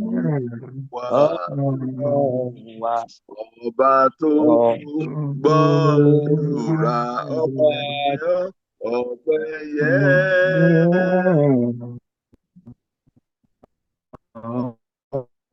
Ọlọ́run wa ọba tó gbọ́ àdúrà ìyìn yẹ Ọlọ́run ọba tó gbọ́ àdúrà. A dúpẹ́ pé o fi wá sílẹ̀ a dúpẹ́ pé o fi wá sílẹ̀ o lo àwọn bàbá wa darí wọn wípé kí a gbàdúrà ọjọ́ mẹ́ta èyí tí a gbà nínú oṣù yìí a sì dúpẹ́ pé nínú gbogbo ewu wàhálà àti ìdààmú o kó wa yọ nínú oṣù náà a dúpẹ́ pé báwọn politicians ṣe fẹ́ kò jẹ́ kó rí bẹ́ẹ̀ lórí wa wẹ́wẹ́ tí àwọn kí lorúkọ ẹ̀ àwọn tó ń gba owó tí wọ́n lọ jí kó ní school àdúrà pé a mọ̀ pé o ti bá a gbà wọ́n jáde pọ̀pẹ́ gbà yín wa. A dúpẹ́ lórí gbogbo àwọn ọmọ wẹ́wẹ́ a dúpẹ́ lórí gbogbo àwọn ọ̀dọ́ a dúpẹ́ lórí ọkùnrin lórí obìnrin a dúpẹ́ lórí àwọn obìnrin wa lórí àwọn ọmọ wa lórí àwọn ọmọ wa àti àwọn grandkid wa pọ̀pẹ́ gbà yín wa. Ọlọ́run alágbára ọpẹ́ àti ìgbà a dúpẹ́ lórí bàbá wa pòfẹ́sọ̀ tó wà láàrin wa a sì dúpẹ́ pé o fún ọ ní àǹfààní láti bá a sọ̀rọ̀ ìsítí láti bẹ̀ tá a sì gbé àsíá Yorùbá Odùduwà sókè nítorí náà Olúwa jọ̀ọ́ gbọpẹ́ gbà yín wa a dúpẹ́ lórí bàbá wa CSI Sunday Adéyẹmọ Ìgbòho èyí tó ń wà pẹ̀lú rẹ̀ àti òun àti àwọn security network àti àwọn ọmọ ogun tó ń bá ṣiṣẹ́ a dúpẹ́ fún ààbò rẹ̀ tó dájú lórí wọn a dúpẹ́ fún ìṣọ́ àti ìpamọ́ rẹ̀ lórí wọn a dúpẹ́ lọ́pọ̀lọpọ̀ pé Olúwa máa ṣe wọn o jẹ́ kí ojú tó tì wá o jẹ́ kí àwọn ará Íjíbítì kó sọ pé kò wá tán bí nítorí náà Olúwa gba ọpẹ́ Olúwa gba ẹ̀yìn Olúwa gba ògo a dúpẹ́ pé nígbà tó náwó agbára rẹ̀ tó fẹ́ gba àwọn ọmọ Ísírẹ́lì là kúrò nínú oko ẹrú ó fi ọ̀pọ̀lọpọ̀ àjàkálẹ̀ àrùn bá wọn jà bákan náà làwa ń dúpẹ́ ní àkókò yìí wípé gẹ́gẹ́ bí o ṣe ń gbà wá kó ní Nàìjíríà tó ń gbà wá Yorùbá Odùduwà nation a dúpẹ́ pé o ti rán àwọn àjàkálẹ̀ àrùn sí wọn láti fi bá àwọn ọ̀tá wa jà nítorí náà àwa gbàgbọ́ pé nígbà tí ọwọ́ líle dáhùn lára Íjíbítì wọ́n ní pé kí Ísírẹ́lì kó máa lọ ó ṣáì báyìí ká ìta máa kúrú mú ká máa sára nígbà tí ọwọ́ líle rẹ̀ dáhùn lórí gbogbo àwọn politician àwọn Fúlàní àwọn ajínigbé àwọn ajínipa nígbà tí ọwọ́ líle rẹ̀ dáhùn wọ́n sọ wípé kí àwa ọmọ Yorùbá Oòduà náà ká máa lọ nítorí náà Olúwa gbọpẹ́ gbà wá. Àmín. àdúgbò sọ̀rọ̀ nínú ìwé mímọ́ ó sọ wípé éfátà éfátà éfátà ohùn yìí ló fọ́ jáde ní ọjọ́ ìní pé kí ọ̀nà kí ó ṣí kí ọ̀nà kí ó là kí ilẹ̀kùn kí ó ṣí kí àwa ọmọ Yorùbá Oòduà ká máa lọ nítorí náà Olúwa gba ọpẹ́ wa Olúwa gba Olúwa gba ọpẹ́ wa Olúwa gba ìyìn wa Olúwa gba ọpẹ́ wa Olúwa gba ìyìn wa Olúwa gba ọpẹ́ wa Olúwa gba ìyìn wa Olúwa gba ọpẹ́ wa Olúwa gba ìyìn wa ohun gbogbo tí a ó ṣe láti lọ a dúpẹ́ pé o ti ṣètò rẹ̀ lọ́wọ́lọ́wọ́ nítorí pé ìyanu níṣẹ́ rẹ̀ ìyanu ní ọ̀rọ̀ rẹ̀ o ò ní jẹ́ káwọn Fúlàní kí ó pa wá run o ò ní jẹ́ káwọn Fúlàní ó pa ọmọ wa o ò ní jẹ́ kí Fúlàní kó máa dúnbú wa láìṣẹ̀ láìrò wọ́n á sọ wá di ewúrẹ́ wọ́n ń dúnbú ènìyàn wọ́n ń bẹ́ ènìyàn lórí Olúwa a dúpẹ́ pé o ti fi òpin sí o ti fi òpin sí o ti pọ̀ ìwé o gbọ́ igbe wa o gbọ́ ẹkún wa o gbọ́ mímí àmì kanlẹ̀ wa nítorí náà Olúwa gbọpẹ́ gbà yín wa. àwa sọ wípé gẹ́gẹ́ bí ọ̀rọ̀ rẹ ṣe sọ nínú Psalm 68 pé Ọlọ́run Ọlọ́run Ọlọ́run èyí dúró jẹ́dí ní Síónì àti sí Ọlọ́run lè fẹ̀sẹ̀ àwa náà kígbe pé Ọlọ́run lórí Yorùbá Oduduwa nation èyí dúró jẹ́dí àti sí Ọlọ́run lè fẹ̀sẹ̀ lórí ilẹ̀ Yorùbá àti ilé Yorùbá Oduduwa nation Ọlọ́run èyí dúró jẹ́dí àti sí Ọlọ́run lè fẹ̀sẹ̀ Olúwa gbọpẹ́ gbà yín wa a ó sì máa yìn ọ́ a ó máa bó ìpín rẹ ní orúkọ Jésù Kristi Olúwa wa àmín lórúkọ Jésù àmín. Ṣé o bàbá wa gbogbo èèyàn wa ṣé o a fẹ́ gbàdúrà fún gbogbo àwọn olórí wa káàkiri àgbáláyé àwọn ọba àwọn ìjòyè àwọn oníṣẹ̀ṣe ni àwọn Muslim ni àwọn Christian ni ọmọ tó lọ́wọ́ ti gbé kalẹ̀ tí jẹ́ olórí wa Olúwa ló ń kún wọn sí ipò yẹ a gbọ́dọ̀ fi ọ̀rọ̀ ká máa fi wọ̀ sí máa bá wọn sọ̀rọ̀ ká máa bú wọn ká máa ṣá wọn Olúwa ló gbìyàn sí ní ipò kò yẹ kí àwọn èèyàn wa ká máa wà tí ò dá sí wọn abẹ́kọ̀ọ́lùwà fún lórí ọ̀fẹ́ àwọn pásítọ̀ àwọn prọfẹ̀tì gbogbo àwọn èèyàn káàkiri àgbáyé nísìnyí Ọlọ́run àgbáyé a dúpẹ́ pé fún wa ní orí ọ̀fẹ́ ẹ dá wa gẹ́gẹ́ bí àwòrán ara yín ẹni ká fẹ́ràn Ọlọ́run ká sì fẹ́ràn ọmọnìkejì gẹ́gẹ́ bí ara wa rí pé ìfẹ́ gan-an ni a ò ní fẹ́ ìfẹ́ ti jìnnà sí wa lọ́pọ̀lọpọ̀ àpọ̀ fẹ́ràn mọ́ ẹ̀ṣẹ̀ wa wọlé wá èṣù wa fẹ́ máa yá àwọn èèyàn wa lò a sì fẹ́ rú ẹ̀ mọ́ láti pé pàdé ìdín àdúrà ìkalẹ̀ táwọn obìnrin rẹ̀ ti gbàdúrà dáadáa ọkùnrin náà gbàdúrà dáadáa tó ń gbàdúrà sí pé kẹ́ ẹ bọ́kàn wọn pàdé ó ti dára tó ọ̀rẹ́ káyọ̀ jùmọ̀ gbé ní ìrẹ́pọ̀ ó ní kíyèsí ó ti dára tó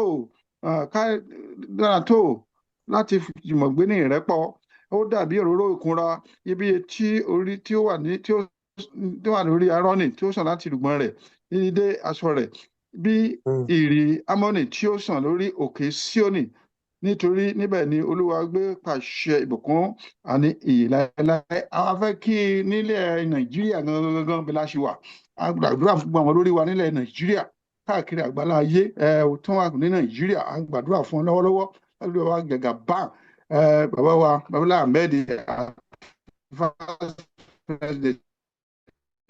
mọ́ lápapọ̀ kiri African Church ní Pentecostal ní gbogbo Celestial Church ní African Church ní Methodist Church ní àwọn oníṣẹ̀ṣe àwọn Muslim àwọn kan tó àwọn Muslim náà tí wọ́n ní mosque káàkiri tí wọ́n lọ́ọ́ gbé sípò àti gbogbo àwọn ọba wa akógun àtàyàn wá adúpẹ́ pé ẹ̀lẹ́ba tí ẹ mú wa lórí ọ̀fẹ́ tí ẹ dá wa lé ọmọ kárò jílẹ̀ tẹ́ fún wa lórí ọ̀fẹ́ tá jẹ́ ọmọ Nàìjíríà ìlẹ́yìn bíi fún ọ àfẹ́ kó bàjẹ́ àfẹ́ kó dàrú àfẹ́ kẹ́ fún wa ní orí ọ̀fẹ́ láti jìmọ̀ gbé ní ìrẹ́pọ̀ ká máa sá fún ẹ̀ṣẹ̀ ká fẹ́ràn Ọlọ́run ká fẹ́ràn ọmọnìkejì wa ká máa pa òfin Ọlọ́run ká sì pa òfin ilé wọn ká máa fún ìletò wa mọ́ Olúwa ò ṣe pé eléyìí làbẹ̀là tọrọ pé ẹ ṣe lè bẹ́ẹ̀ fún wa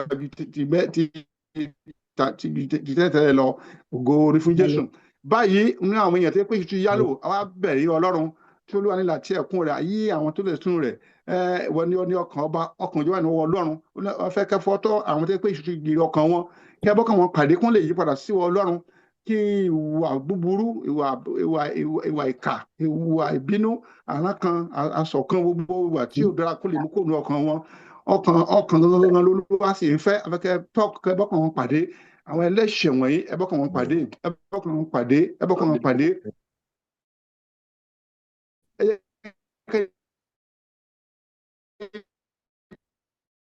padà sí yín táwọn wá ń kọ̀ pé wọn yí padà sí yín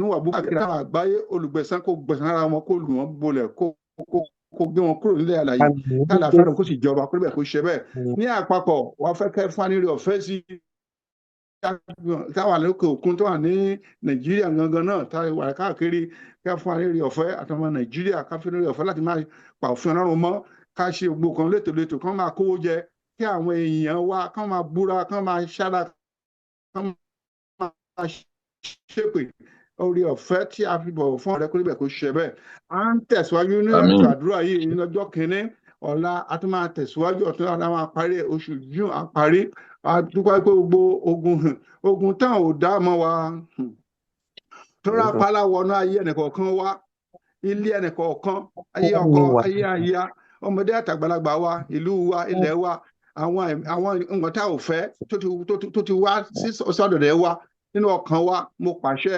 nísinsìnyí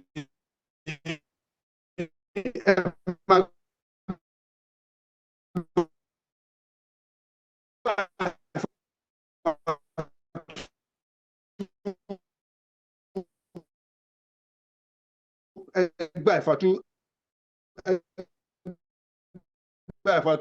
gbogbo ẹ̀mí ìpínlẹ̀ lódò kó pín nínú ìwà àwọn ẹlẹ́ṣẹ̀ kó lè kó ṣiṣẹ́ bẹ́ẹ̀ Olúwa fún wa nílé ọ̀fẹ́ yìí Olúwa jà fún wa kó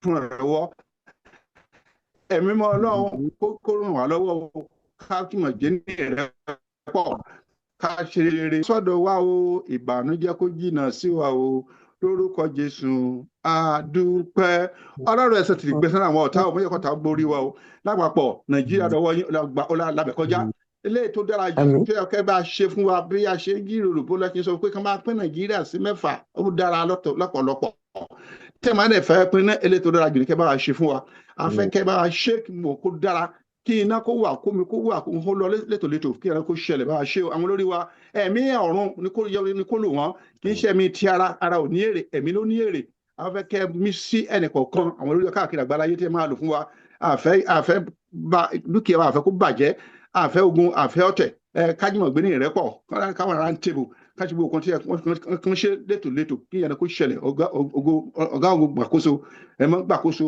Jésù gbàkóso ẹ̀mọ́ gbàkóso Olúwa lò wá fún ògo rẹ bí a ṣe ń tẹ̀sọ́ ní àdúrà ní èní Olúwa sọ̀kalẹ̀ ìdá wa lóhùn kárísì àdúrà bàbá wa tẹ́tí lò fún wa tó ń sọ̀rọ̀ fún wa ẹ̀yin mọ̀lá wá síbí bàbá akọmọlẹ́ni wá síbí gbogbo àwọn tó wà bàbá wa tó bá sọ̀rọ̀ náà Olúwa gbé wọn wọ̀ àwa náà tẹ̀wọ́ kan ẹgbẹ́ wa wọ̀ àwọn lọ sílé mímọ́ láti lọ jọ́sìn báyìí káàkiri àgbáláyé àdúrà kó gbà gbogbo àdúrà táwọn obìnrin wa ti gbà ẹlẹ́sìn àdúrà sí rere gbé wọn tó wà ní ìhámọ́ apàṣẹ ìyángẹ́lì ẹ̀kọ́jà lọ báyìí lọ tún wọn sílẹ̀ gbàmọ́lá olùgbàlà gbàmọ́lá àyàn ẹ̀kọ́ yín Ọlọ́run Psalm 119 verse 173 àyàn ẹ̀kọ́ yín ọwọ́ yín kó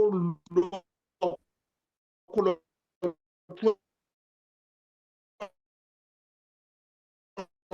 àwọn ẹ̀mí sílẹ̀ ní òde ìgbèkùn àwọn ọ̀tá Olúwa tún wọn àlàáfíà náà kó sì jọba káàkiri orílẹ̀-èdè àgbáyé ibi tó kún ti ń jà Olúwa rẹ̀ ogun dúró ní Venezuela àti hurricane àti àtikó ti ṣẹlẹ̀ ń bẹ̀ àwọn tó wà ní pọ́ àìsàn Olúwa wò wọ́n sàn kó gbà wọ́n là ogun tó wà ní Russia àti Ukraine Olúwa bá dá dúró ogun tó wà ní Israeli àti Iran bá dá dúró gbogbo káàkiri bá dá dúró àlàáfíà làwọn ń fẹ́ kó lébẹ̀ kó ṣe bẹ́ẹ̀ láti nílọ èmi àti ẹ̀yin àwa ni ìmọ́lẹ̀ ògùn adúláwọ̀ ìgbà ọ̀tun ti dé ọ̀rìn àyọ̀ ojú ní tiwa o sọ́bẹ̀ fúnra pé ìgbà ọ̀tun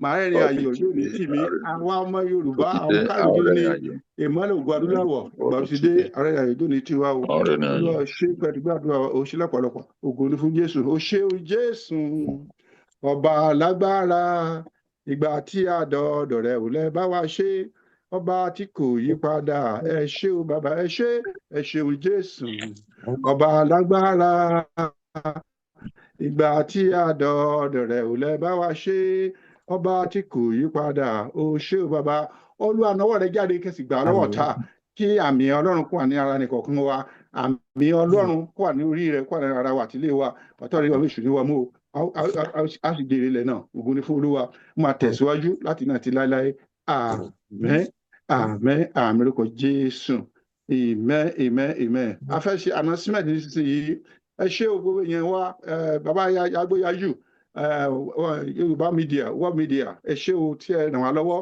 àti Oduduwa world media ẹ ṣé gbogbo àwọn èèyàn tó darapọ̀ ń wá tẹ wà ní YouTube ní internet ní káàkiri akínyìn o àdáwà gbà ọ̀la the same time tomorrow the Tuesday la máa parí 3 days yẹ ẹ̀yin obìnrin rere tí ó láti lò fún yín tí ó láti lò ẹ̀rẹ́sì àdúrà ṣe eré gbogbo amúlẹ́sì àdúrà ṣe eré wa bàbá wa ní Olúwa wọn ní Olúwa àwọn oníṣẹ̀ṣe ni àwọn ní Christian àti Muslim lápapọ̀ ìkan náà ni wá o ẹ̀jẹ̀ kan láwọn ní àwọn ẹ̀ka gbógun tira wa mọ́ ẹ̀jẹ̀ ká bọ̀wọ̀ fún àwọn olórí wa ká bọ̀wọ̀ fún ọba ká bọ̀wọ̀ fún ìjòyè yàrá ṣẹlẹ̀ o àlàáfíà Ọlọ́run àti ìjọba ẹ ṣé o àwa ní ìmọ́lẹ̀ Ògo Adúláwọ̀ ìgbà ọ̀tun ti dé ọ̀nà ìyá ìjó ní tiwa àtàkọ́ni létí program yìí ni àwa interfaith láti Amẹ́ríkà àti Yorùbá community prayer group àti àjùn wọn la bẹ̀rẹ̀ yìí àti ń tẹ̀síwájú nígbà tó ṣù máa fi parí lọ ẹni tí bá sì ń ṣèkà gbọ́rọ̀ Olúwa o ẹnikẹ́ni tí bá sì ń ṣèkà nínú wa tí èèyàn fẹ́ kí ire kó wá sórílẹ̀-èdè wa ní ti Nàìjíríà kápá jùlọ sí ilẹ̀ Adúláwọ̀ káàkiri àti ìbẹ̀rẹ̀ July Olúwa náà máa dájọ́ fún oníkálukú o wọ́n ní wọ́n ní Olúwa ní òun ní Ọlọ́run ó nígbà ayé Noah àwọn kan ń ṣèkà Noah nìkan ló rà àánú gbà Olúwa náà ṣe láti gé àwọn ọ̀tá kúrò ẹ jẹ́ ká yí padà Olúwa ní kẹ́ ẹ yí padà kẹ́ ẹ ṣe rere kò sí nǹkan tó ṣe tó lé ọ̀rí o tó bá ń ṣe bí yí padà báyìí as from July 1 Olúwa ní àwọn abẹ́sí máa bínú kálukú wo ẹ ká ṣe rere o eré lájẹ́ ti wá o ibi kò ní tó wá wá o ẹ ṣé o wọ́n tẹ́sí ibi tí màá ti yí padà Olúwa mọ̀ bó ṣe máa já wọn lẹ́jọ́ ẹ ká tẹ̀síwájú ẹ ṣé lọ́pọ̀lọpọ̀.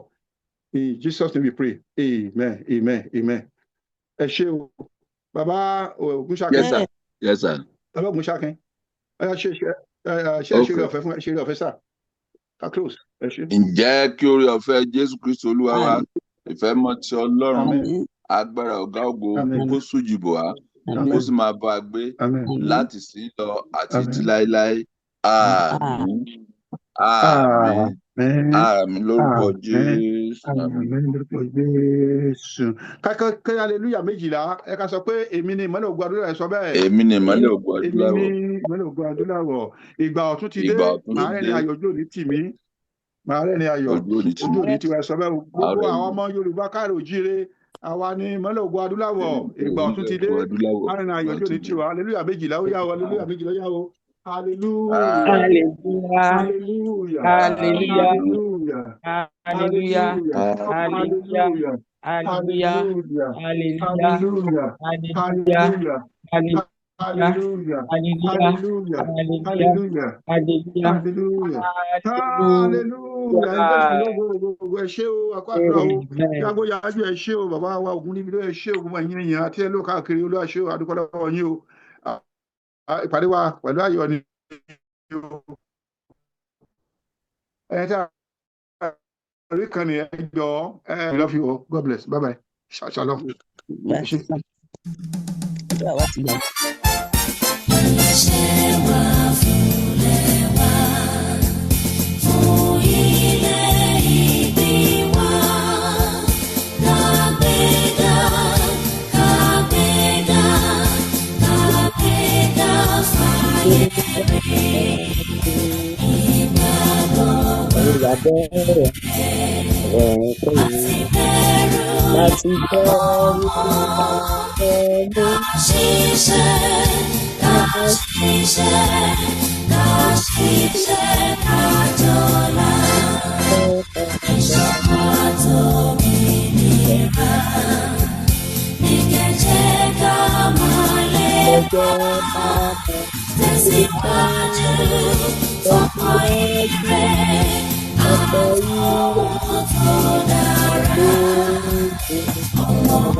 Ìwọ ni